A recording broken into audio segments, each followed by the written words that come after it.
Hello, everyone. Welcome to Hardfire, Libertarian Issues in Focus Television here at the Brooklyn Free Speech Network. My name's Cameron Weber. I'll be your host today. With me, I've got Gary Popkin. Hello, Cameron. Welcome to Hardfire, Gary. Thank you. Gary is a doctorate in operations research and a college professor, but these days you're going by the term libertarian philosopher, yes? Oh, yes, that's correct. That's right. Those other credentials were Just credentials. Past. Those are past credentials. Those are credentials. Those are all are emeritus just labels now. anyway. Yeah, emeritus. Let's see. So today we're talking about transportation for the disabled and the elderly, and this hardfire topic goes back to when I worked with Gary on another hardfire show, and we took the bus. The bus was 3/4 of the way filled, maybe 20 or 35 people in there, and then it stopped, and it took about 5 minutes or 8 minutes to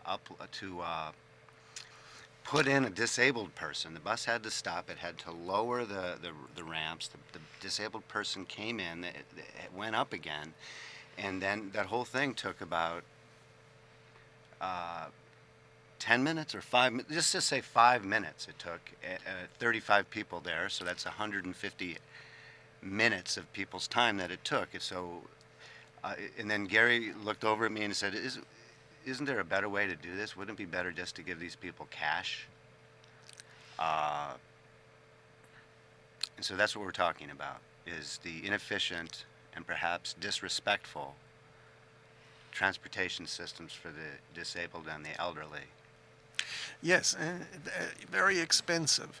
Expensive, that's inefficient. Right. The disabled lobby argues that the disabled don't have the same rights as everybody else, that they are entitled to the same rights.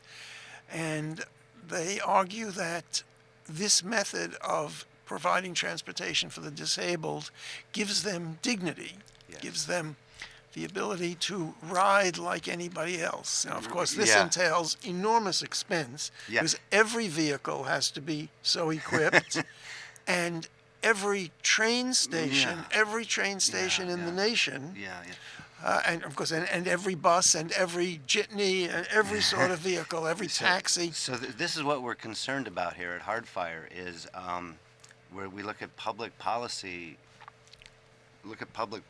and then the unintended consequences of these policies. And in this case, something that's supposed to provide dignity actually subtracts dignity, because it basically puts people on show, I think. Oh, right, and it causes them to inconvenience large numbers of people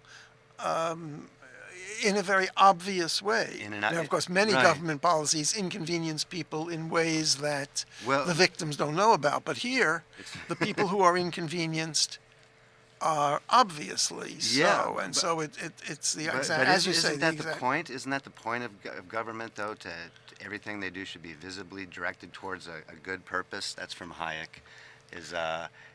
He talks about social scientists who want to do well. They want to be seen by others and themselves as doing something towards a good purpose. Oh, yes. So it's quite obvious that the government is helping the disabled and the elderly in their transportation. That's right. Yes. So are they actually using the disabled and the elderly in order to be seen as doing? Seen. Well, usually the usual process of government doing good is that they try to hide the concomitant harm. Yeah. They try to make that invisible. Mm-hmm. Now, of course, there are many regulations and restrictions and licensure and so on, which do good for a small, very interested group, and invisibly harm everyone in a not obvious way. Concentrated benefits and dispersed costs. Yeah, that's the usual. That is the usual modus operandi for government. The minimum wage, for example, increases the minimum wage help those few who still keep their jobs Yeah. at now higher salaries Well, and invisibly hurt. Well, we don't have Those to, worse we don't off, have to yeah. get we don't have to get into that. That's very, very topical, though. But you were saying that it's inefficient.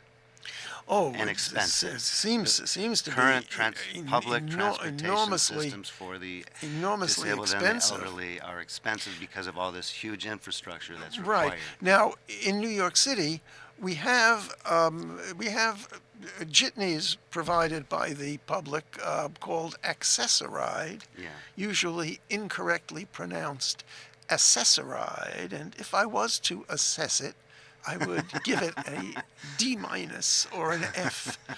Well- for reasons I will get into later. Well, the reason, in my personal opinion, the reason why you have this overtly visible public support and infrastructure is because it provides labor union jobs for government labor union workers. And on average, government labor union workers make twice as much as the average American. And so it's seen to be doing visibly good on the one hand, and then on the other hand, it provides a nice source of campaign contributions and from the construction companies, from the from the contractors, the construction companies, the bus drivers, the jitney drivers, the people who load and unload people, depending. All of that provides this huge infrastructure, like you said. Well, 10% of the, according to citylimits.org, about 10% of the New York population is elderly or disabled. And of course, how do you measure that? Well, how many?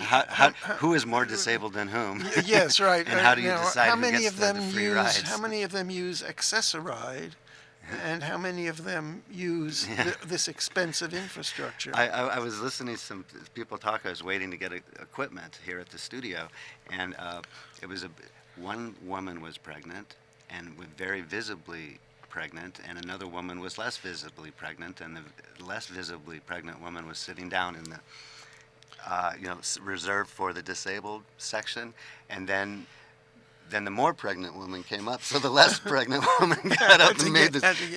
So that I guess that's mutual cooperation. Now, I did want to point out that that all regulations are ultimately enforced at the point of a gun.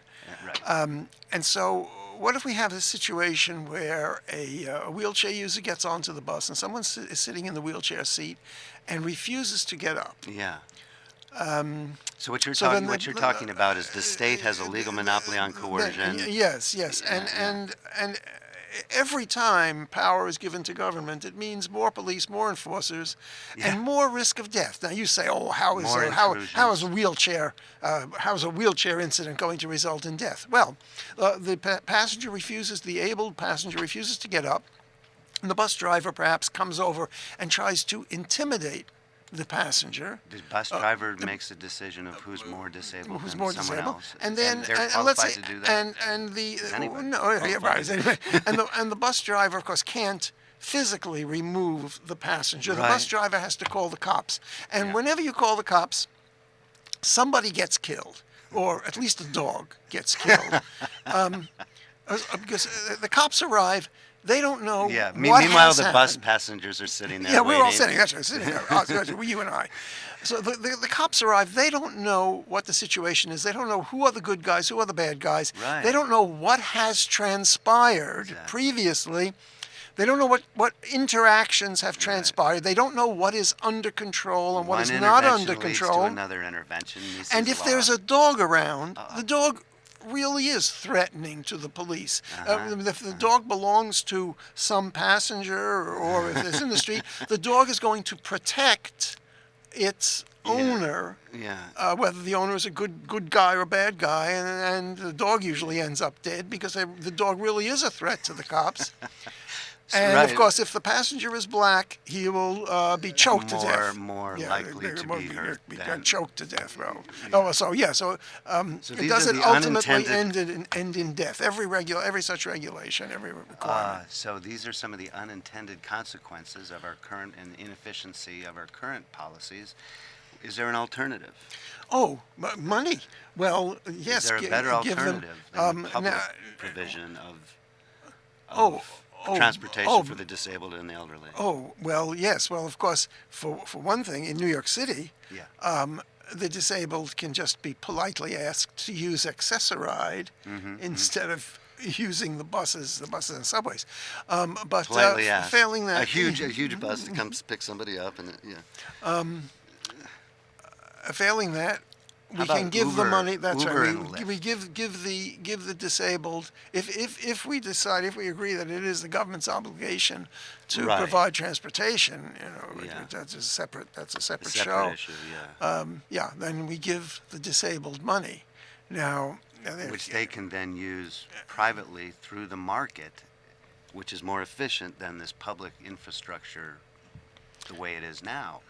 And, right? Oh, absolutely. Well, Right. sure, Give them in the form of cash as opposed That's to a right. voucher or That's transportation. right. That's right. Give And them then cash. and then That's that right. would And then they may expand decide the opportunities for it. may decide they have a better use for the cash than the transportation. In fact, give them cash, Yeah. and they will think of ways to economize on the transportation with under the present system.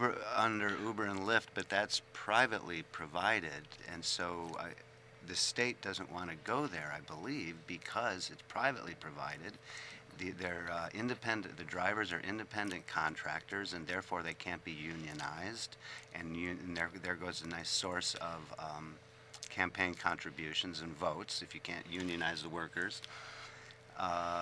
So that's why politicians are suppressing the new economy and won't allow, I believe, the conversion from the current inefficient, impolite transportation system into a privately provided transportation system through cash and private service providers.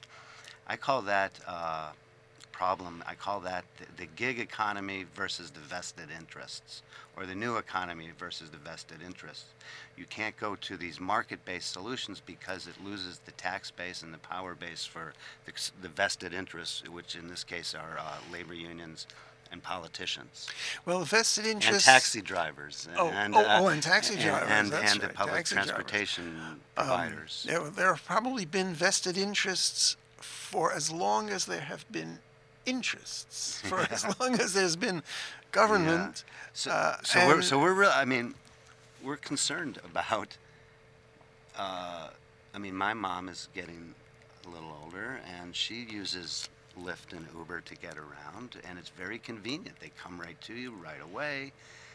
It's not a huge overhead the way it's done now. So I think that's the way to go. What do you think, Gary? Oh, absolutely. So how do we go from here to there? Well, I think Let's wrap it up, We'll yeah. wrap it up. That's Yeah, right, yeah. and we'll talk about it some other time. Yeah. So thank you for joining us on Hardfire, Libertarian Issues in Focus, and we'll see you next time. Stay tuned for another episode.